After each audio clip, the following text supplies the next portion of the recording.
Hello मेरे प्यारे बच्चों, कैसे हैं आप सब। मैं उम्मीद करता हूं कि आप बहुत अच्छे होंगे। देखिए प्रश्नावली 3.1 का आज हम आपको बताएंगे पांचवा सवाल। पांचवा सवाल हमारा क्या कहता है कि एक आयताकार बाग है। मेरे बच्चों, एक बाग कैसी है? आयताकार बाग है। आपने देखा होगा कि आयताकार बाग कैसी होती है। देखो, ये मेरा बन गया एक आयताकार बाग। एक आयताकार बाग है जिसकी लंबाई चौड़ाई से 4 मीटर ज़्यादा है। ये मेरी जो लंबाई है ये चौड़ाई से 4 मीटर ज़्यादा है। लेकिन पहले हमें चौड़ाई तो मालूम हो कितनी है, तो चौड़ाई हमें नहीं मालूम है, तो हम मान लेते हैं चौड़ाई। माना बाग की चौड़ाई, मान लिया कि बाग की जो चौड़ाई है कितनी है, वो x मीटर है।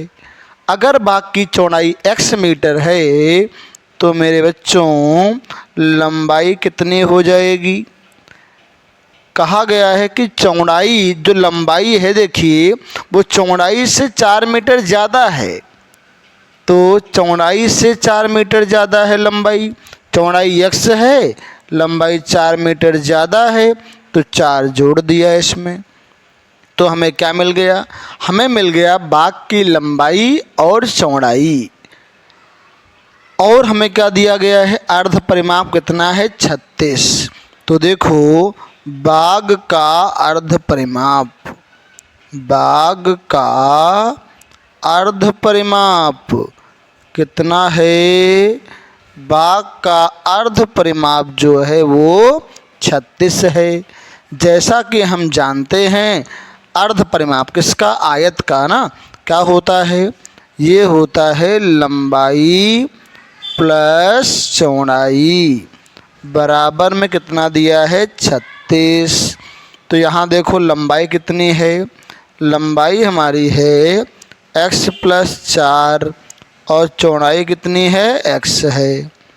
ये हमारा दिया गया है 36। x और x जोड़ दो, बनेगा 2x + 4 बराबर 36। 4 को पक्षांतर कर देंगे तो यहाँ आएगा 2x बराबर 36 - 4। तो क्या मिल जाएगा हमें? 2x बराबर, ये मिलेगा 2x बराबर कितना आ जाएगा? ये 32। 2 हमारा हो जाएगा अपॉन में, तो ये आएगा 32 के नीचे 2। कितनी बार कट जाएगा? काटो इसको, 16 बार लग जाएगा ना। ये 16 हो गया। तो यहाँ से x कितना आ गया? x आ गया हमारा 16। और x तुमने क्या माना था? देखो ऊपर चौड़ाई ना, तो यहाँ चौड़ाई कितनी आ गई है? 16। हम यहाँ पर लिखेंगे कि बाग की चौड़ाई बराबर x आई है ना, x कितना है? 16। तो बाग की चौड़ाई हो गई 16 मीटर। अब बाग की लंबाई कितनी हो जाएगी? बाग की लंबाई तुमने क्या माना है? x + 4। x कितना आया है? 16 + 4 जोड़ देंगे, कितना आएगा? 16 × 4 = 20। इस प्रकार बाग की लंबाई कितनी आ गई? 20 मीटर हो गई। ये बात बिल्कुल भैया आपको क्लियर हो गई होगी ना ये? ठीक है, तो लंबाई और चौड़ाई हमें ज्ञात हो गई। ठीक, आपको हमारा प्रश्न समझ में आया कि नहीं आया? अगर आया हो तो कमेंट कीजिए, बताइए कि कायदे से समझ में आ गया है। ठीक है, आपको इसी प्रकार की वीडियो मिलती रहेगी लगातार। इसके लिए आप हमारे चैनल को सब्सक्राइब कर लीजिए, लाइक कर दीजिए, जिससे इसी प्रकार की अन्य वीडियो आपको मिलती रहें। देखिए हमारी समीकरण दी गई है 2x + 3y - 8 बराबर 0। एक दो चरों में एक ऐसी समीकरण और लिखनी है जिनका जो ज्यामितीय निरूपण हो, प्रतिच्छेद करती रेखाएं, समांतर रेखाएं और समपाती रेखाएं हों। तो ये हमारी हो गई दी गई समीकरण। और हमें दिखाना क्या है? प्रतिच्छेद करती रेखाएं। ये तभी होगा जब a1/a2 बराबर ना है b1/b2 के। तो देखो यहाँ जो ये समीकरण दी गई है इसमें हम x और y के जो गुणांक हैं उनका डबल नहीं लिखेंगे, यहाँ उसके डबल नहीं ट्रिपल नहीं करना है, उसके अलावा कुछ भी कर देंगे यहाँ पे, तो हमारा प्रतिच्छेद करती रेखाएं हो जाएंगी। जैसे यहाँ पे लिखा है 2x, तो हम क्या करेंगे, यहाँ 5x कर देंगे। यहाँ 3y है तो यहाँ 3y भी रखें, चाहे यहाँ पे हम कर दें 5y। ठीक, ये हमारा दिया गया है। अब आप देखेंगे a1/a2 यानी x के गुणांक यहाँ पे 2 है, यहाँ कितना है 5 है। b1/b2 जो कि y गुणांक यहाँ भी 3 है, यहाँ भी 3 है, कट करेंगे तो 1 आ जाएगा। तो आपने यहाँ से क्या देखा, यहाँ से आपने देखा a1/a2 बराबर नहीं आया b1/b2 के। तो ये कौन सा केस होता है, जब रेखाएं एक दूसरे को प्रतिच्छेद करती हैं, अर्थात जो मैंने समीकरण लिखा ये और ये समीकरण एक दूसरे को क्या करेंगे, प्रतिच्छेद करेंगी। ठीक, इस प्रकार हमारा ये प्रश्न सॉल्व हो गया। इसका देखो दूसरा पार्ट है। दूसरा पार्ट जो हमारा है उसमें कहा है कि रेखाएं कैसी हों, समांतर हों। तो हम इस रेखा के अकॉर्डिंग ऐसी समीकरण लिखेंगे जिसमें समांतर हो। समांतर कब होता है, जब C1/C2 बराबर ना आए। तो यहाँ बराबर दोनों होने चाहिए, तो इनको हम डबल कर देंगे, लेकिन यहाँ पे इसे बराबर नहीं करना तो इसका हम डबल नहीं करेंगे ना।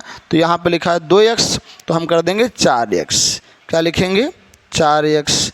और वहाँ पे कितना है, देखो अगला यहाँ पे हमारा है 3x, हमें बराबर करना है ना, तो यहाँ पे हम लिख देंगे 6y ना, 6y कर दिए। यहाँ पे लिखा था 3y, यहाँ कितना है 8 है, तो 8 का हम डबल नहीं करेंगे, तो हम 8 ही रखते हैं, कोई प्रॉब्लम नहीं यहाँ पे है। बराबर में क्या हो जाएगा, 0। ठीक, तो ये आप ज़रूरी नहीं कि आप यहाँ पे 4 ही लिखें, 6 ही लिखें। यहाँ पे हमारा 2 था तो आप 2 3 6 कर सकते हैं, और यहाँ पे 3 3 9 भी कर सकते हैं। लेकिन लास्ट वाला जो C1 है और C2 ये बराबर नहीं करना है। ठीक, तो आप अगर यहाँ से देखेंगे तो आपको यहाँ से क्या मिलेगा, आप यहाँ से देखेंगे तो a1/a2 कितना मिलेगा, ये मिलेगा हमारा 2/4। और ये b1/b2 भी जो हमारा आएगा ये भी हमारा 3/6 आएगा, जो कि 1/2 हो जाएगा।